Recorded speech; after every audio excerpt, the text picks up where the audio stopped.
राधे राधे, हरे कृष्ण। आप सभी का दिन शुभ हो। आज दिनांक है 27 जनवरी, दिन है मंगलवार और आज है माघ मास के शुक्ल पक्ष की नौमी तिथि।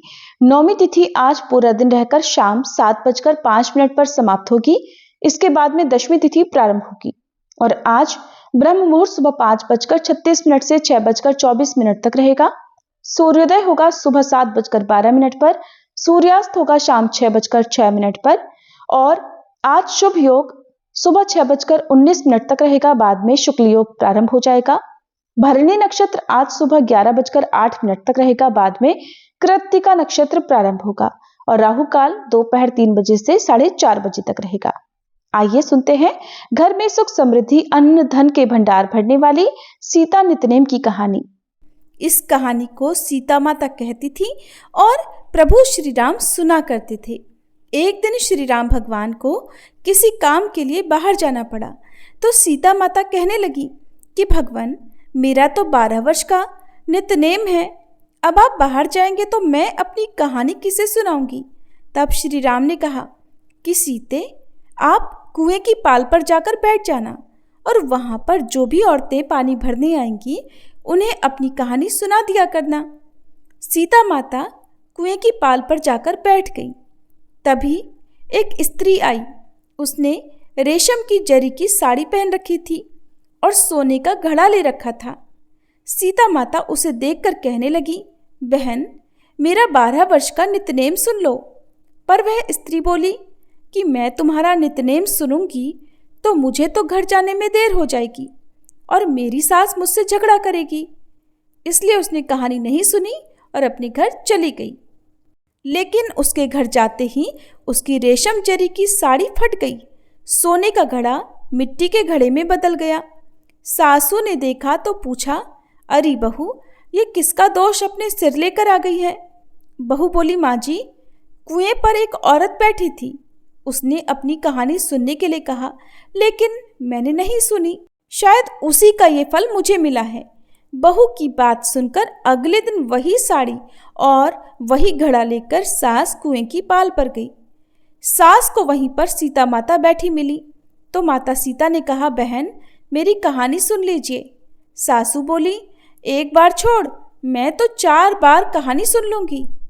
तब सीता माता बोली, राम आए लक्ष्मण आए, देश के पुजारी आए, नित नेम का नेम लाए, आओ राम बैठो राम, तपी रसोई जीमो राम, माखन मिश्री खाओ राम, दूध पताशा पियो राम, सूत के पल का मोठो राम, शाल दुशाला पोठो राम, शाल दुशाला ओढ़ो राम, जब बोलूं राम ही राम, राम सवारे सबके काम, खाली घर भंडार भरेंगे, सबका बेड़ा पार करेंगे। श्री राम जय जय राम। सासू बोली, बहन, कहानी तो बहुत अच्छी लगी। फिर कहानी सुनकर सासू घर चली गई और उसकी साड़ी फिर से रेशम जरी की बन गई। मिट्टी का घड़ा भी फिर वापस से सोने के घड़े में बदल गया। बहू ने देखा तो कहने लगी, सासू माँ, आपने ये सब कैसे किया। सासू बोली, बहू, तू दोष लगा कर आई थी और मैं अब दोष उतार कर आ रही हूँ। बहू ने पूछा कि माँ जी, वह कुएं वाली स्त्री कौन है। सासू ने बताया कि वह तो सीता माता थी। वो पुराने से नया कर देती हैं, खाली घर में भंडार भर देती हैं। वह लक्ष्मी जी का वास घर में कर देती हैं और मनुष्य की जो भी इच्छा हो उसे पूर्ण कर देती हैं। बहू बोली, माँ जी, फिर तो ऐसी कहानी मुझे भी सुना दो। सास बोली कि ठीक है, तुम भी सुनो। फिर सास ने कहानी शुरू की।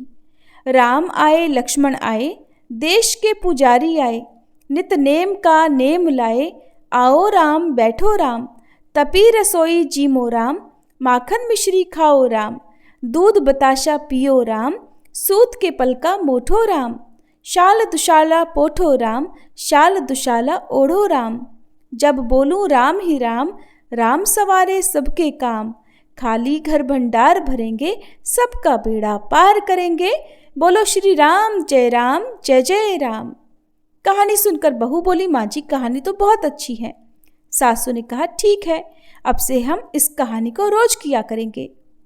अब सास बहू रोज सवेरे उठती, नहाती धोती और पूजा करने के बाद नित्य नेम की सीता माता की कहानी कहती।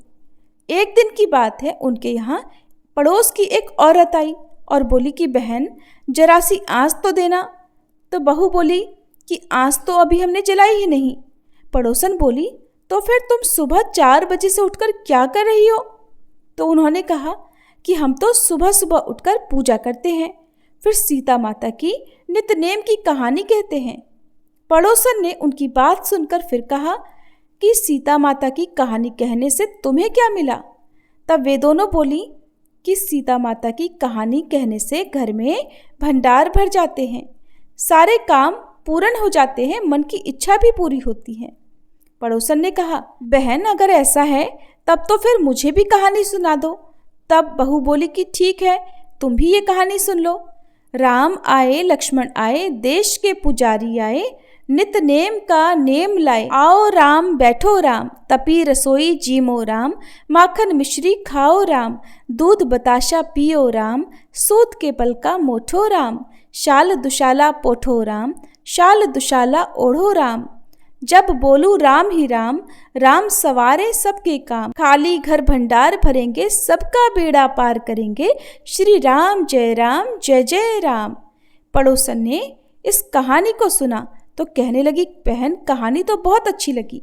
अब वह पड़ोसन भी नित्य नेम सीता माता की कहानी कहने लगी। कहानी कहने से सीता माता ने पड़ोसन के भी धन के भंडार भर दिए। देखते ही देखते अब तो पूरे मोहल्ले में नित्य नेम की कथा चल पड़ी और हर किसी की मनोकामना पूर्ण होने लगी। हे सीता माता, जैसे आपने उन सभी के भंडार भरे वैसे ही हमारे भी भरना। कहानी कहने वाले, सुनने वाले और हुंकार भरने वाले सबके भरना।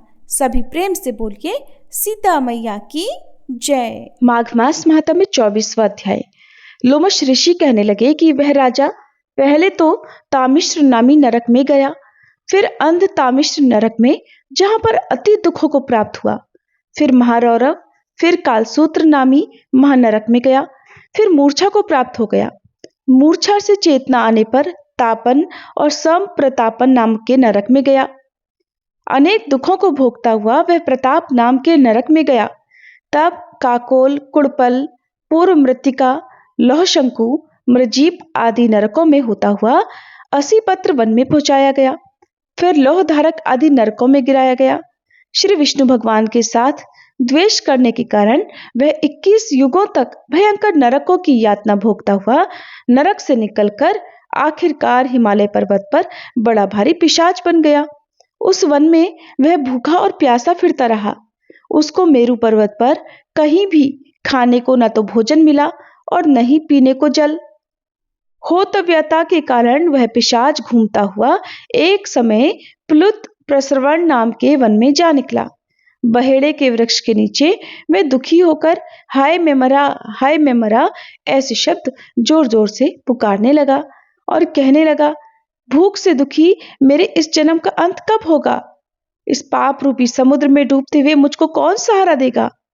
लोमश ऋषि कहने लगे, इस प्रकार वेद पाठ करते हुए देवद्युति ने उसके दुख भरे वचनों को सुना और वहां पर एक पिशाच को देखा जिसकी लाल डरावनी आंखें, दुर्बल शरीर, काले काले ऊपर खड़े बाल, विकराल चेहरा, काला शरीर, लंबी सी जीभ बाहर निकली हुई, लंबे होठ, लंबी जांघें, लंबे लंबे पैर, सूखा चेहरा, आंखों में पड़े गड्ढे वाले पिशाच को देखकर देवद्युति ने उससे पूछा, तुम कौन हो और ऐसी करुणा से क्यों रो रहे हो? तुम्हारी ये दशा कैसे हुई और मैं तुम्हारा क्या उपकार करूं? मेरे आश्रम पर आ जाने से कोई प्राणी दुखी नहीं रहता और वैष्णव लोग आनंद ही करते हैं। सो हे भद्र, तुम अपने इस दुख का कारण जल्दी कहो, क्योंकि विद्वान मनोरथ पाने के लिए देर नहीं किया करते। ऐसा वचन सुनकर प्रेत रोना बंद करके विनीत भाव से कहने लगा, हे द्विज, किसी बड़े पुण्य में मुझको आपके दर्शन हुए हैं। बिना पुण्य के साधुओं की संगति नहीं होती। फिर उसने पहले जन्म का सारा वृत्तांत कहा कि भगवान विष्णु के द्वेष के कारण ही मेरी यह दशा हुई। जिस हरि का नाम यदि अंत समय में मनुष्य के मुख से निकल जाए तो मनुष्य विष्णु पद को प्राप्त होता है।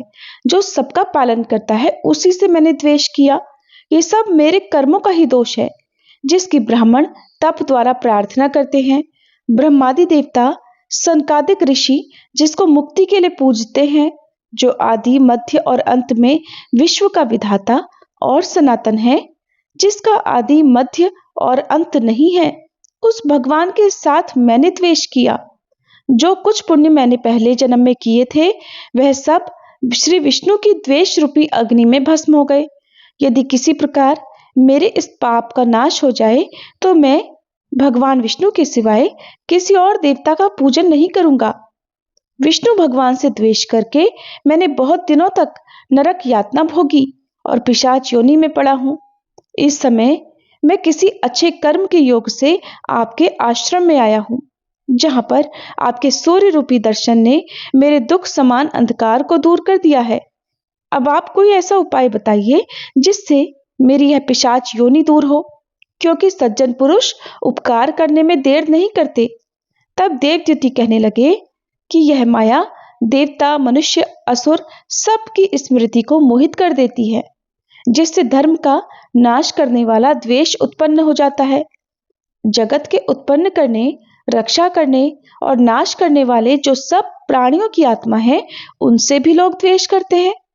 जिनके अर्पण करने से सभी कर्म सफल होते हैं, उनकी भक्ति से मुख मोड़ने वाले मूर्ख कौन सी गति को प्राप्त नहीं होते। चारों वर्णों का वेदोक्त हरि का भजन करना ही उत्तम है, अन्यथा कुमार्ग में चलने वाले मनुष्य नरक के गामी होते हैं। इसी कारण वेद विरुद्ध कर्मों को त्यागना चाहिए। अपनी बुद्धि से बचे हुए धर्म के मार्ग पर चलने से मनुष्य परलोक के पथ का भी नाश करते हैं। वह वेद, देवता और ब्राह्मणों की निंदा करते हैं। झूठे मन, कल्पित शास्त्रों को मानने वाले नरक में जाते हैं। देवाधिदेव श्री विष्णु से विमुख होने वाले नरक में जाते हैं, जैसे द्रविड़ देश का राजा नरक में गया। इस कारण इनकी निंदा नहीं करनी चाहिए और वेद में न कही गई क्रिया को भी नहीं करना चाहिए। लोमश ऋषि कहने लगे कि ऐसा कहने पर मुनि ने पिशाच को सुमार्ग बतलाया कि माघ मास में तुम प्रयाग में जाकर स्नान करो, उससे तुम्हारी वह पिशाच योनि समाप्त हो जाएगी। माघ मास में प्रयाग में स्नान करने से मनुष्य पहले जन्म के सब पापों से मुक्त हो जाता है। वहां पर स्नान करने से मुक्ति प्राप्त होती है। इससे बढ़कर और कोई प्रायश्चित नहीं है। संसार में यह मोक्ष और स्वर्ग का खुला हुआ द्वार है। गंगा और यमुना का संगम त्रिवेणी संसार में सबसे उत्तम तीर्थ है। पाप रूपी बंधन को काटने के लिए ये कुल्हाड़ी है। कहाँ तो श्री विष्णु, सूर्य तेज, गंगा यमुना का संगम, और कहाँ ये तुच्छ पाप रूपी तृण की आहुति। जैसे घने अंधकार को दूर करने वाला शरद का चंद्रमा चमकता है, उसी तरह संगम के स्नान से मनुष्य पवित्र हो जाता है। मैं तुमसे गंगा यमुना के संगम का वर्णन नहीं कर सकता, जिसके जल की एक बूंद के स्पर्श से केरल देश का ब्राह्मण मुक्त हो गया। ऋषि के ऐसे वचन सुनकर प्रेत के मन में शांति उत्पन्न हो गई, मानो सब दुखों से छूट गया हो। प्रसन्नता से उसने विनय पूर्वक ऋषि से पूछा। प्रिय श्रोताओ, माघ मास महात्म्य में आज बस इतना ही। अब सुनिए आज की भागवत कथा। श्री मैत्रेय जी कहते हैं, हे वीरवर विदुर जी, सभी लोगों की कुशल चाहने वाले भृगु आदि मुनियों ने देखा कि अंग के चले जाने से अब पृथ्वी की रक्षा करने वाला कोई नहीं रह गया है। सभी लोग पशुओं के समान उच्छृंखल होते जा रहे हैं। तब उन्होंने माता सुनीता की सम्मति से अन्य मंत्रियों के सहमत न होने पर भी वेन को भूमंडल के राजपद पर अभिषिक्त कर दिया। वेन बड़ा ही कठोर शासक था। जब चोर डाकुओं ने सुना कि वही राज सिंहासन पर बैठा है, तब सर्प से डरे हुए चूहों के समान वे सब तुरंत ही जहां तहां छिप गए। राज सिंहासन पाने पर वेन 8 लोकपालों की ऐश्वर्य कला के कारण उन्मत्त हो गया और अभिमानवश अपने को ही सबसे बड़ा मानकर महापुरुषों का अपमान करने लगा। वह ऐश्वर्य मद से अंधा होकर रथों पर चढ़कर निरंकुश गजराज के समान पृथ्वी और आकाश को कपाता हुआ सर्वत्र विचरने लगा। कोई भी द्विज जाति वर्ण का पुरुष कभी किसी प्रकार का यज्ञ, दान और हवन ना करे। अपने राज्य में ये ढिंढोरा पिटवाकर उसने सारे धर्म कर्म बंद करवा दिए। दुष्ट वेन का ऐसा अत्याचार देखकर सारे ऋषिगण एकत्र हुए और संसार पर संकट आया समझकर करुणावश आपस में ही कहने लगे, अहो, जैसे दोनों ओर जलती हुई लकड़ियों के बीच में रहने वाले चींटी आदि जीव महान संकट में पड़ जाते हैं, वैसे ही इस समय सारी प्रजा एक ओर राजा के और दूसरी ओर चोर डाकुओं के अत्याचार से महान संकट में पड़ रही है। हमने अराजकता के भय से ही अयोग्य होने पर भी वेन को राजा बनाया था, किंतु अब उससे भी प्रजा को भय हो गया। ऐसी अवस्था में प्रजा को किस प्रकार सुख शांति मिल सकती है? सुनीता की कोख से उत्पन्न हुआ वह वेन स्वभाव से ही दुष्ट है, परंतु सांप को दूध पिलाने के समान ही इसको पालने वालों के लिए अनर्थ का कारण हो गया। हमने तो इसे प्रजा की रक्षा करने के लिए नियुक्त किया था, ये आज उसी को नष्ट करने पर तुला हुआ है। इतना सब होने पर भी हमें इसे समझाना अवश्य चाहिए। ऐसा करने से इसके किए हुए पाप हमें स्पर्श नहीं कर पाएंगे। हमने जानबूझकर दुराचारी वेन को राजा बनाया था, किंतु यदि समझाने पर भी यह हमारी बात नहीं मानेगा तो लोक के धिक्कार से दग्ध हुए इस दुष्ट को हम अपने तेज से ही भस्म कर देंगे। ऐसा विचार करके मुनि लोग वेन के पास गए और अपने क्रोध को छिपाकर उसे प्रिय वचनों से समझाते हुए इस प्रकार कहने लगे। मुनिगण कहने लगे, हे राजन, हम आपसे जो बात कहते हैं उस पर ध्यान दीजिए, इससे आपकी आयु, श्री, बल और कीर्ति में वृद्धि होगी। हे तात, यदि मनुष्य मन, वाणी, शरीर और बुद्धि से धर्म का आचरण करे तो उसे स्वर्ग आदि शोक रहित लोकों की प्राप्ति होती है। यदि उसका निष्काम भाव हो तब तो वही धर्म उसे अनंत मोक्ष पद पर पहुंचा देता है। इसलिए वीरवर, प्रजा का कल्याण रूप वह धर्म आपके कारण नष्ट नहीं होना चाहिए। धर्म के नष्ट होने से राजा भी ऐश्वर्य से च्युत हो जाता है। जो राजा दुष्ट मंत्री और चोर आदि से अपनी प्रजा की रक्षा करते हुए न्यायानुकूल कर लेता है, वह इस लोक में और परलोक में दोनों ही जगह सुख प्राप्त करता है। जिसके राज्य अथवा नगर में वर्णाश्रम धर्मों का पालन करने वाले पुरुष स्वधर्म पालन के द्वारा भगवान यज्ञ पुरुष की आराधना करते हैं, हे महाभाग, अपनी आज्ञा का पालन करने वाले उस राजा से भगवान प्रसन्न रहते हैं, क्योंकि वे ही सारे विश्व की आत्मा तथा संपूर्ण भूतों के रक्षक हैं। भगवान ब्रह्मादि जगदीश्वरों के भी ईश्वर हैं। उनके प्रसन्न होने पर कोई भी वस्तु दुर्लभ नहीं रह जाती। तभी तो इंद्र आदि लोकपालों के सहित समस्त लोक उन्हें बड़े आदर से पूजोपहार समर्पण करते हैं। हे राजन, भगवान श्री हरि समस्त लोकपाल और यज्ञों के नियंता हैं। वे वेदत्रीय रूप, द्रव्य रूप और तपः स्वरूप हैं। इसलिए आपके जो देशवासी आपकी उन्नति के लिए अनेक प्रकार के यज्ञों से भगवान का यजन करते हैं, आपको उनके अनुकूल ही रहना चाहिए। जब आपके राज्य में ब्राह्मण लोग यज्ञों का अनुष्ठान करेंगे, तब उनकी पूजा से प्रसन्न होकर भगवान के अंश स्वरूप देवता आपको मनचाहा फल देंगे। अतः हे वीरवर, आपको यज्ञ आदि धर्मानुष्ठान बंद करके देवताओं का तिरस्कार नहीं करना चाहिए। ऋषियों की बात सुनकर वेन ने कहा, तुम लोग बड़े मूर्ख हो। खेद है, तुमने अधर्म में ही धर्म बुद्धि कर रखी है। तभी तो तुम जीविका देने वाले मुझ साक्षात पति को छोड़कर किसी दूसरे जार पति की उपासना करते हो। जो लोग मूर्खतावश राजा रूप परमेश्वर का अनादर करते हैं, उन्हें न तो इस लोक में सुख मिलता है और न ही परलोक में। अरे, जिसमें तुम लोगों की इतनी भक्ति है, वह यज्ञ पुरुष है कौन? ये तो ऐसी ही बात हुई जैसे कुलटा स्त्रियां अपने विवाहित पति से प्रेम ना करके किसी पर पुरुष में आसक्त हो जाएं। विष्णु, ब्रह्मा, महादेव, इंद्र, वायु, यम, सूर्य, मेघ, कुबेर, चंद्रमा, पृथ्वी, अग्नि और वरुण तथा इनके अतिरिक्त जो दूसरे वर और शाप देने में समर्थ देवता हैं, वे सब के सब राजा के ही शरीर में रहते हैं।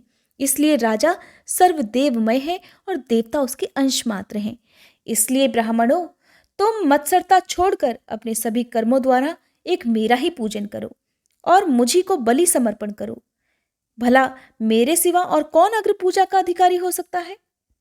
श्री मैत्रेय जी कहते हैं, इस प्रकार विपरीत बुद्धि होने के कारण वह वेन अत्यंत पापी और कुमार्गगामी हो गया था। उसका पुण्य क्षीण हो चुका था। इसीलिए मुनियों के बहुत विनय करने पर, प्रार्थना करने पर भी उसने उनकी बात ध्यान से सुनी ही नहीं। कल्याण रूप विदुर जी, अपने को बड़ा बुद्धिमान समझने वाले वेन ने जब उन मुनियों का इस प्रकार अपमान किया, तब अपनी मांग को व्यर्थ हुई देखकर वे उस पर अत्यंत कुपित हो गए।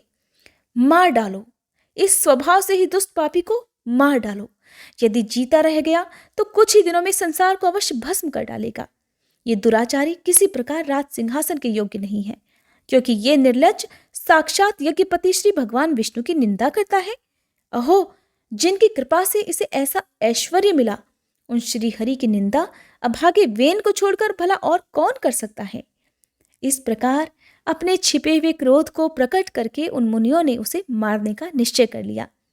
वो तो भगवान की निंदा करने के कारण पहले ही मर चुका था, इसलिए केवल हुंकारों से ही उन्होंने उसका सारा काम तमाम कर दिया। जब मुनिगण अपने अपने आश्रमों को चले गए, तब इधर वेन की शोकाकुला माता सुनीता मंत्र आदि के बल से तथा अन्य युक्तियों से अपने पुत्र के शव की रक्षा करने लगी। एक दिन वे मुनिगण सरस्वती के पवित्र जल में स्नान कर अग्निहोत्र से निवृत्त होकर नदी के तीर तट पर बैठकर हरि चर्चा कर रहे थे। उन दिनों लोकों में आतंक फैलाने वाले बहुत से उपद्रव होते देखकर वे आपस में कहने लगे, आजकल पृथ्वी का कोई रक्षक नहीं है, इसीलिए चोर डाकुओं के कारण उसका कुछ अमंगल तो नहीं होने वाला है। ऋषि लोग ऐसा विचार कर ही रहे थे कि उन्होंने सब दिशाओं में धावा करने वाले चोरों और डाकुओं के कारण उठी हुई बड़ी भारी धूल देखी। देखते ही वे समझ गए कि राजा वेन के मर जाने के कारण देश में अराजकता फैल गई है, राज्य शक्तिहीन हो गया है और चोर डाकू बढ़ गए हैं। ये सारा उपद्रव लोगों का धन लूटने वाले तथा एक दूसरे के खून के प्यासे लुटेरों का ही है। अपने तेज अथवा तपोबल से लोगों को ऐसी कुवृत्ति से रोकने से समर्थ होने पर भी ऐसा करने में हिंसादि दोष देखकर उन्होंने इसका कोई निवारण नहीं किया। फिर सोचा कि यदि ब्राह्मण समदर्शी और शांत स्वभाव से भी हो तो भी दीनों की उपेक्षा करने से उसका तप किसी प्रकार नष्ट हो जाता है, जैसे फूटे हुए घड़े में से जल बह जाता है। फिर राजर्षि अंग का वंश भी नष्ट नहीं होना चाहिए, क्योंकि इस वंश में अनेक अमोघ शक्ति और भक्त परायण राजा हो चुके हैं। ऐसा निश्चय कर उन्होंने मृत राजा की जांघ को बड़े जोर से मथा तो उसमें से एक बौना पुरुष उत्पन्न हुआ। वह कौवे के समान काला था। उसके सभी अंग और खासकर भुजाएं बहुत छोटी थीं, जबड़े बहुत बड़े, टांगे छोटी, नाक चपटी, नेत्र लाल और केश तांबे से रंग के थे। उसने बड़ी दीनता और नम्र भाव से पूछा कि मैं क्या करूं? तो ऋषियों ने कहा, निशीद अर्थात बैठ जा। इसी से वह निषाद कहलाया। उसने जन्म लेते ही राजा वेन के भयंकर पापों को अपने ही ऊपर ले लिया, इसलिए उसके वंशधर निषाद भी हिंसा, लूटपाट आदि पाप कर्मों में रत रहते हैं। अतः वे गांव और नगर में न टिककर वन और पर्वतों में ही निवास करते हैं। श्री मैत्रेय जी कहते हैं, हे विदुर जी, इसके बाद ब्राह्मणों ने पुत्रहीन राजा वेन की भुजाओं का मंथन किया। तब उनसे एक स्त्री पुरुष का जोड़ा प्रकट हुआ। ब्रह्मवादी ऋषि उस जोड़े को उत्पन्न हुआ देखकर उसे भगवान का अंश जानकर बहुत प्रसन्न हुए और कहने लगे, ये पुरुष भगवान विष्णु की विश्व पालिनी कला से प्रकट हुआ है और यह स्त्री उन परम पुरुष की अनपायनी अर्थात कभी अलग न होने वाली शक्ति लक्ष्मी जी का अवतार है। इनमें से जो पुरुष है वह अपने सुयश का प्रथन विस्तार करने के कारण परम यशस्वी पृथु नामक सम्राट होगा। राजाओं में यही सबसे पहला होगा। ये सुंदर दांतों वाली एवं गुण और आभूषणों को भी विभूषित करने वाली सुंदरी इन पृथु को ही अपना पति बनाएगी। इसका नाम अर्ची होगा।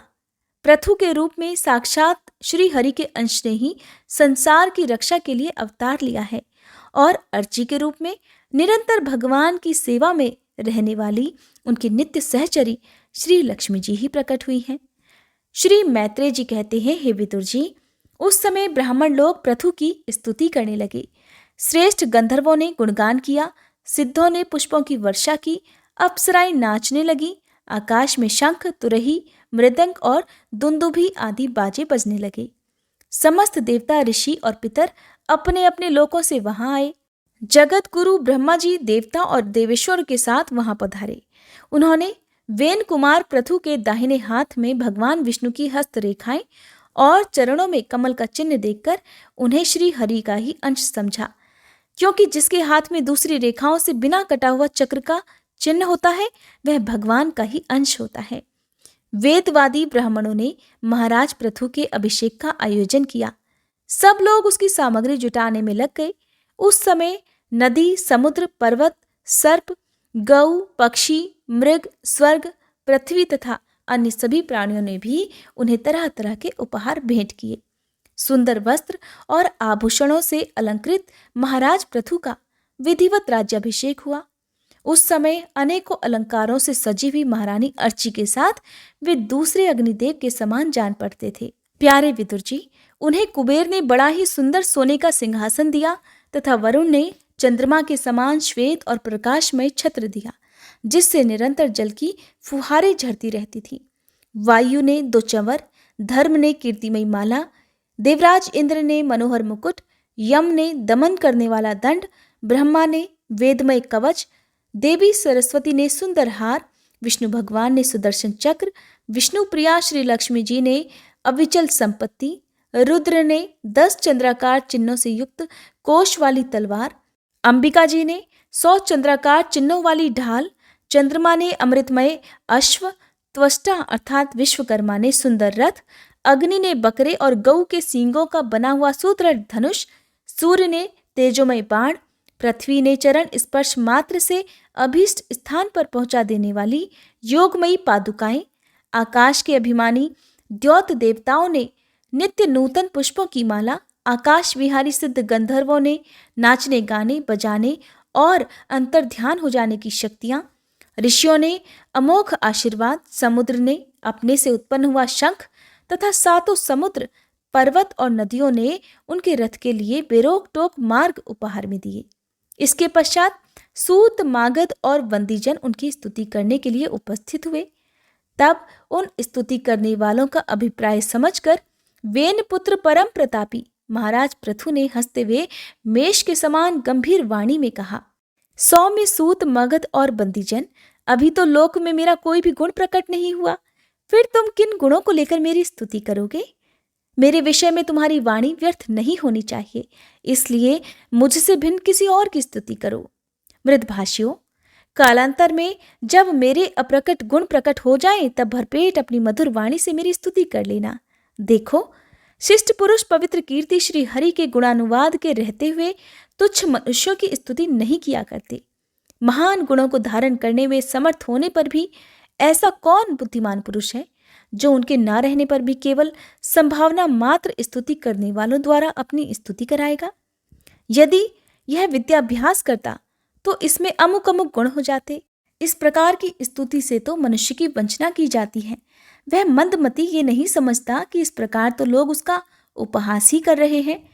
जिस प्रकार लज्जाशील उदार पुरुष अपने किसी निंदित पराक्रम की चर्चा होना बुरी समझते हैं, उसी प्रकार लोक विख्यात समर्थ पुरुष अपनी स्तुति को भी निंदित मानते हैं। सूतगण, अभी हम अपने श्रेष्ठ कर्मों के द्वारा लोक में अप्रसिद्ध ही हैं। हमने अब तक कोई भी ऐसा काम नहीं किया है जिसकी प्रशंसा की जा सके।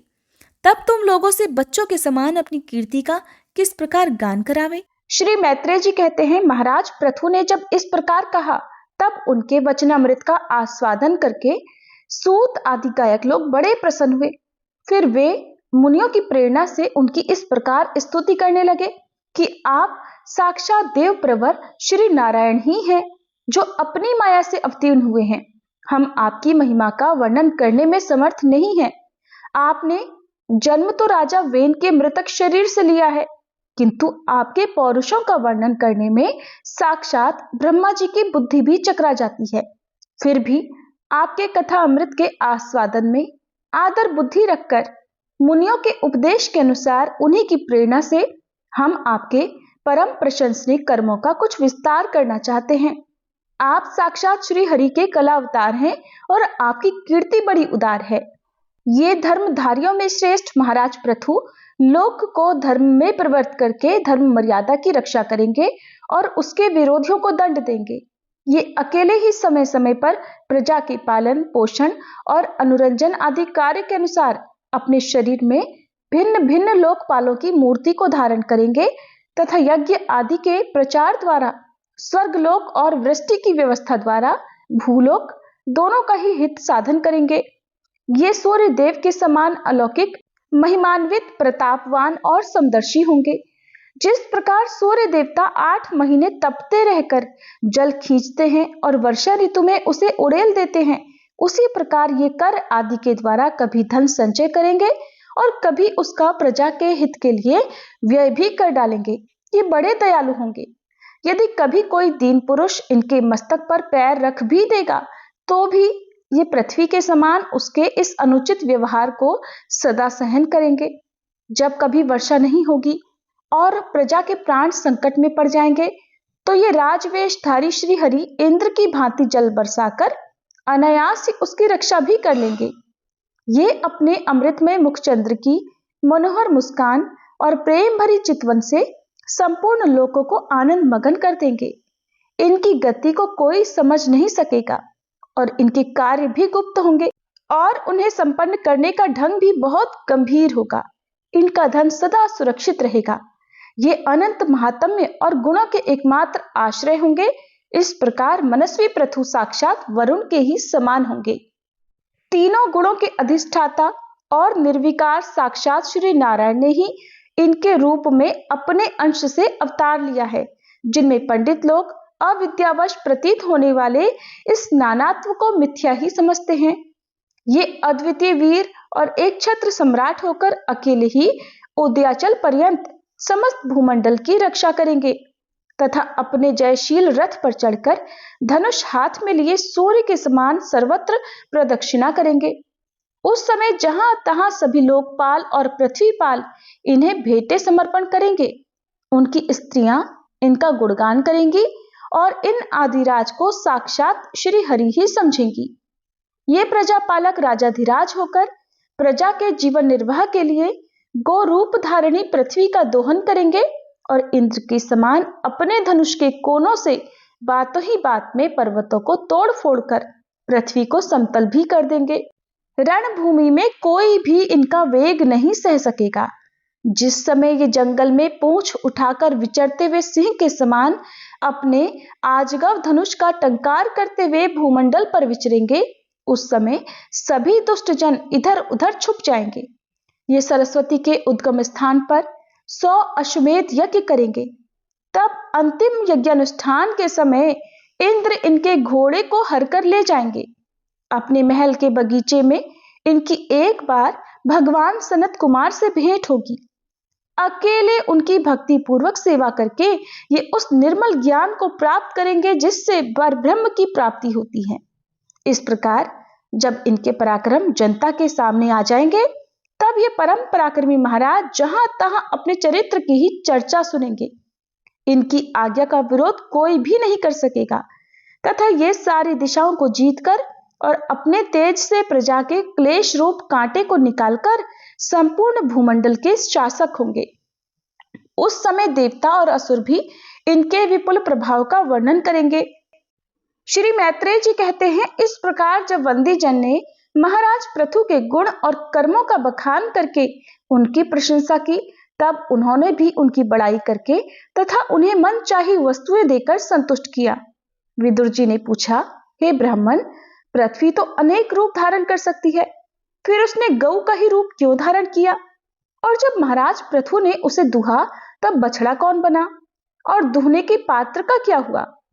पृथ्वी देवी तो पहले स्वभाव से ही ऊंची नीची थी, उसे उन्होंने समतल किस प्रकार किया और इंद्र उनके यज्ञ संबंधी घोड़े को क्यों हर ले गए? ब्रह्म ज्ञानियों में श्रेष्ठ भगवान सनत कुमार जी से ज्ञान और विज्ञान प्राप्त करके वे राजर्षि किस गति को प्राप्त हुए? पृथु रूप से सर्वेश्वर भगवान श्री कृष्ण ने ही अवतार ग्रहण किया था। अतः पूर्ण कीर्ति श्री हरि के उस पृथु अवतार से संबंध रखने वाले जो और भी पवित्र चरित्र हों, वे सभी आप मुझसे कहिए। मैं आपका और श्री कृष्ण चंद्र का बड़ा अनुरक्त भक्त हूं। श्री सूत जी कहते हैं, जब विदुर जी ने भगवान वासुदेव की कथा कहने के लिए इस प्रकार प्रेरणा की, तब श्री मैत्रेय जी प्रसन्न मन से उनकी प्रशंसा करते हुए कहने लगे, विदुर जी, ब्राह्मणों ने महाराज पृथु का राज्याभिषेक करके उन्हें प्रजा का रक्षक उद्घोषित किया। इन दिनों पृथ्वी अन्नहीन हो गई थी, इसलिए भूख के कारण प्रजाजनों के शरीर सूख कर काटे हो गए थे। उन्होंने अपने स्वामी पृथु के पास आकर कहा, राजन, जिस प्रकार कोटर में सुलगती हुई आग से पेड़ जल जाता है, उसी तरह हम पेट की भीषण ज्वाला से जले जा रहे हैं। आप तो शरणागतों की रक्षा करने वाले हैं और हमारे अन्नदाता प्रभु बनाए गए हैं, इसीलिए हम आपकी शरण में आए हैं। आप समस्त लोगों की रक्षा करने वाले हैं। आप ही हमारी जीविका के भी स्वामी हैं। इसलिए राज राजेश्वर, आप हम क्षुधा पीड़ितों को शीघ्र ही अन्न देने का प्रबंध कीजिए। कहीं ऐसा न हो कि अन्न मिलने से पहले पहले ही हमारा अंत हो जाए। श्री मैत्रेय जी कहते हैं, कुरुवर, प्रजा का करुण क्रंदन सुनकर महाराज पृथु बहुत देर तक विचार करते रहे। अंत में उन्हें अन्नाभाव का कारण पता चल गया। पृथ्वी ने स्वयं ही अन्न एवं औषध आदि को अपने भीतर छुपा लिया है। अपनी बुद्धि से इस बात का निश्चय करके उन्होंने अपना धनुष उठाया और त्रिपुर विनाशक भगवान शंकर के समान अत्यंत क्रोधित होकर पृथ्वी को लक्ष्य बनाकर बाण चढ़ाया। उन्हें शस्त्र उठाए देख पृथ्वी कांप उठी और जिस तरह व्याध के पीछा करने पर हिरनी भागती है, उसी तरह वह डरकर गऊ का रूप धारण करके भागने लगी। ये देखकर महाराज पृथु की आंखें क्रोध से लाल हो गई। वे जहां जहां पृथ्वी गई, वहां वहां धनुष पर बाण चढ़ाए उसके पीछे लगे रहे। दिशा विदिशा, स्वर्ग, पृथ्वी और अंतरिक्ष में जहां जहां भी वो दौड़ कर जाती, वहीं उसे महाराज पृथु हथियार उठाए अपने पीछे दिखाई देते। जिस प्रकार मनुष्य को मृत्यु से कोई बचा नहीं सकता, उसी तरह उसे त्रिलोकी में वेन पुत्र पृथु से बचाने वाला भी कोई नहीं मिला। तब वह अत्यंत भयभीत होकर दुखी चित्त से पीछे की ओर वापस लौटी और महाभाग पृथु जी से कहने लगी, धर्म के तत्व को जानने वाले शरणागत वत्सल राजन, आप तो सभी प्राणियों की रक्षा करने में तत्पर हैं। आप मेरी भी रक्षा कीजिए। मैं अत्यंत दीन और निरपराध हूं, फिर आप मुझे क्यों मारना चाहते हैं? इसके सिवा आप तो धर्मज्ञ भी माने जाते हैं, फिर मुझ स्त्री का वध आप भला कैसे कर सकेंगे?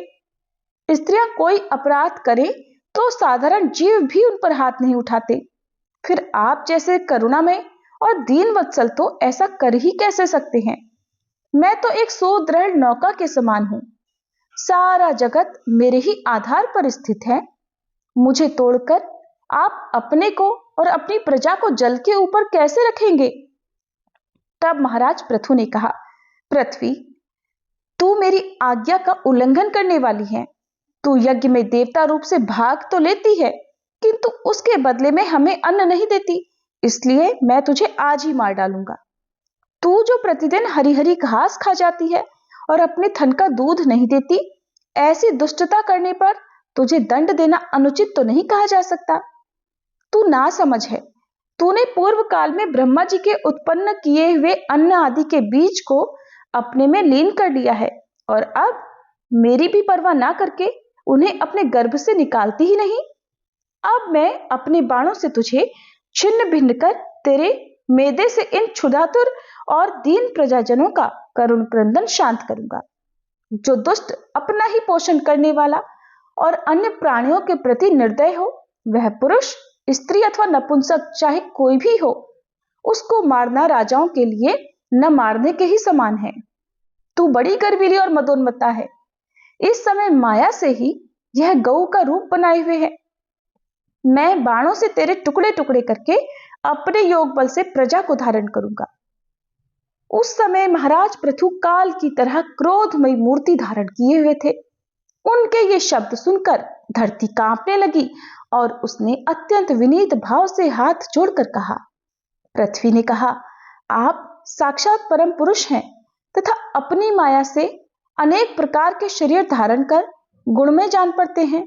वास्तव में आत्मानुभव के द्वारा आप अधिभूत, आध्यात्म और आदिदेव संबंधी अभिमान और उससे उत्पन्न हुए राग द्वेष आदि से सर्वथा रहित हैं।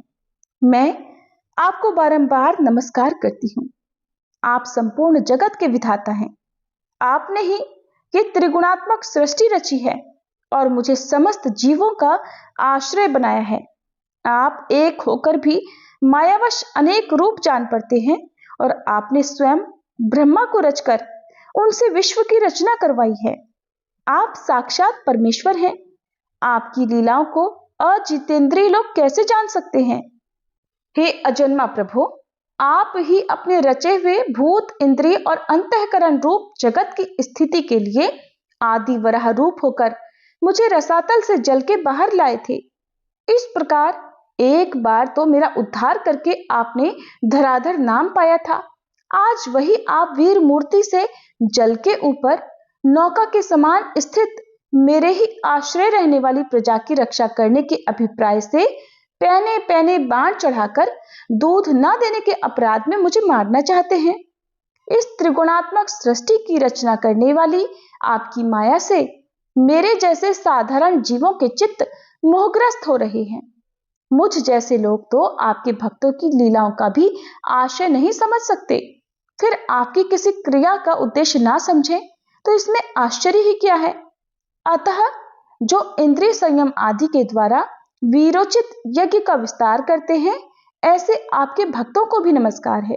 हरे कृष्ण। आज भागवत कथा के अध्याय में बस इतना ही। इसके आगे का वृत्तांत आप सभी कल सुनिएगा। अब सुनिए लपसी और तपसी की कहानी, फिर भागवत जी की आरती। एक बार एक लपसी था, एक तपसी था। तपसी हमेशा भगवान की तपस्या में लीन रहता था। लपसी रोजाना सवासेर की लापसी बनाकर भगवान को भोग लगाकर जीम लेता था। एक दिन वे दोनों आपस में झगड़ा करने लगे। तपसी बोला, मैं रोज भगवान की तपस्या करता हूँ, इसलिए मैं बड़ा हूँ। लपसी बोला, मैं रोज भगवान को सवासेर लापसी का भोग लगाता हूँ, इसलिए मैं बड़ा हूँ। नारद जी वहां से गुजर रहे थे। दोनों को झगड़ा करता देख उनसे पूछा कि तुम दोनों झगड़ा क्यों कर रहे हो।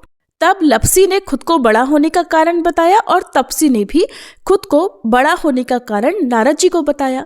सुनकर नारद जी बोले, तुम्हारा फैसला तो मैं कर दूंगा।